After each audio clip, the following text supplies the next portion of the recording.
2 মিনিটে ঝটপট রেসিপি হলে কেমন হয়? হ্যালো গাইস, আসসালামু আলাইকুম। আজকে আপনাদের দেখাবো চিড়া ভুনা। ফার্স্টে চিড়াগুলো সুন্দর মতো ধুয়ে নিয়ে নিলাম আর ধুয়ে একটা ঝাঁপিতে রেখে দিলাম।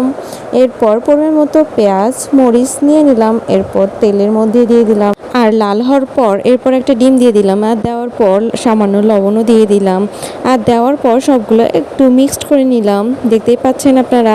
এরপর ঝাঁপিতে রাখা চিড়াগুলোও দিয়ে দিলাম আর দেওয়ার পর সুন্দর মতো সব কিছু মিক্সড করে নিলাম। আর এরপর আমি হলুদের গুঁড়া, মশলার গুঁড়া আর পরিমাণ মতো চিনিও দিয়ে দিলাম। আর চিনিটা আপনাদের ইচ্ছা, আপনারা চাইলেও দিতে পারেন, না চাইলে নাই। আপনারা যদি একটু ঝাল ঝাল খেতে চান তাহলে না স্কিপ করবেন এই জিনিসটা। আর আমি এখানে একটু মিষ্টি মিষ্টি খাবো, এই জন্য চিনিটা দিয়ে দিলাম।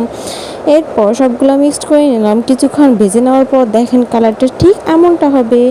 আর এই জিনিসটা ঝটপট রান্না করার জন্য একদম পারফেক্ট একটা জিনিস, আমার কাছে তো বেস্ট ভালো লাগে আর কি। আপনারা চাইলে 2 মিনিটে এই ঝটপট রেসিপিটা ট্রাই করে দেখতে পারেন। আজকের মতো এখানে, আল্লাহ হাফেজ, আসসালামু আলাইকুম।